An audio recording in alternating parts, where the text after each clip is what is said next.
Okay, so the first of the big kind of level 1 models that we'll look at is the Finkelhor Preconditions Model. Now this is one of the earliest models that was put forward by David Finkelhor back in the 1980s, I think it was 84.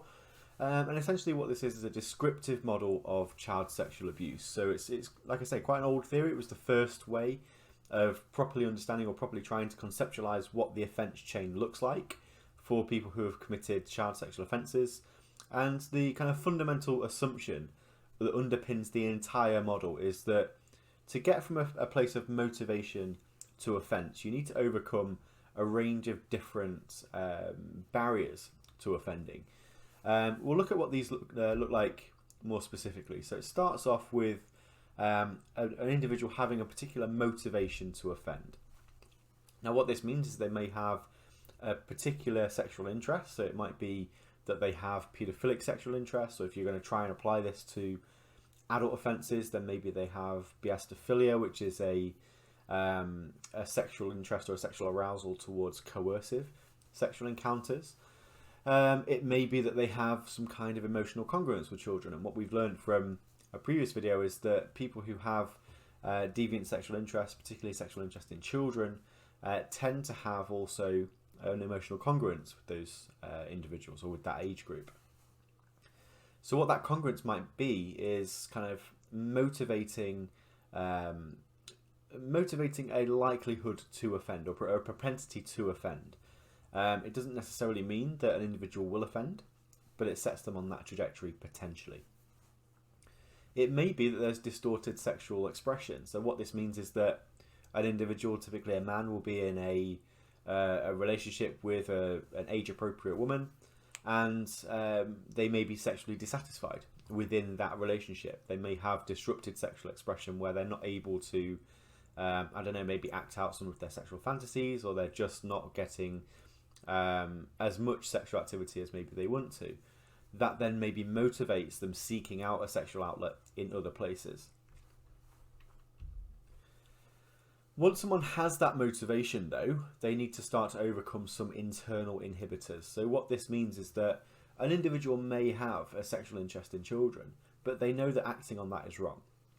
So therefore what they would need to do, or what happens when in the kind of build up to an offence, is that they will overcome those internal inhibitors. They may do that consciously or unconsciously. They may use substances to narrow or to reduce their cognitive resources.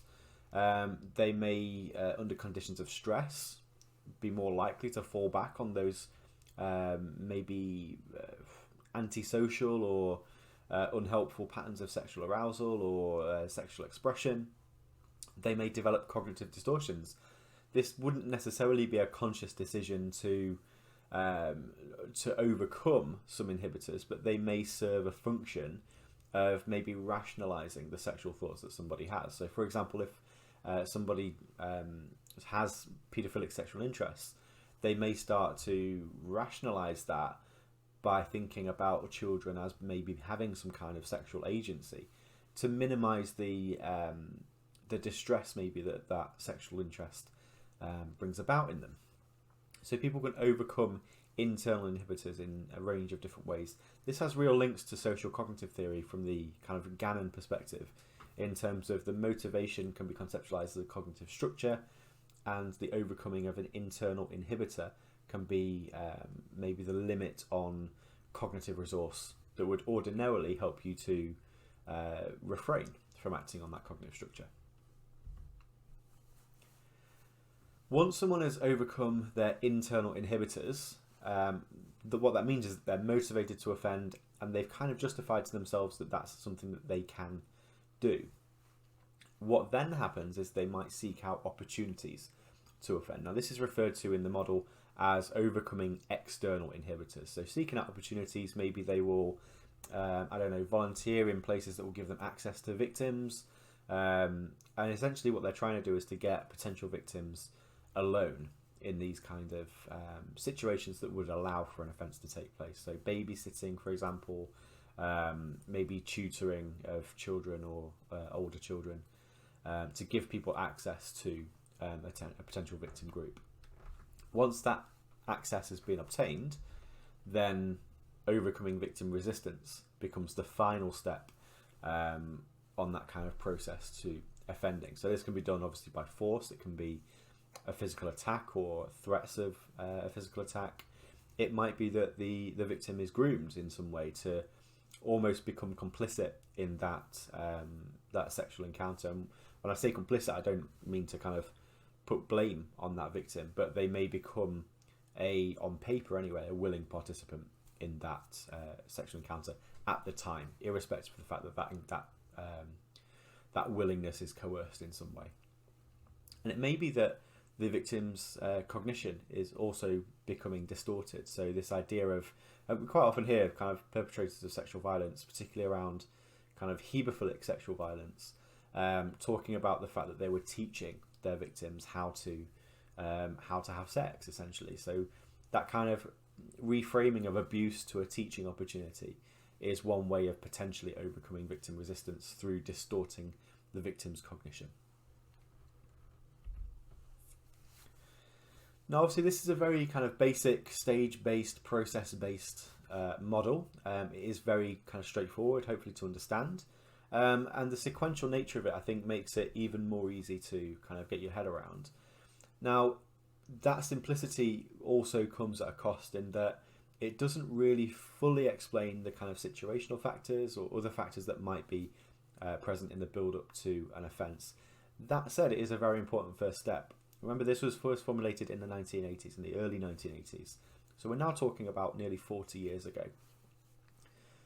What this model does, though, is it identifies a range of different, what we know as level 2 theories. So there's individual constructs that might be important to understand from the perspective of the psychology of a perpetrator of sexual violence. So identifying how these things interact, so how deviant sexual interests interact with intimacy deficits or self-management strategies in terms of substance misuse or stress management or emotional regulation more generally.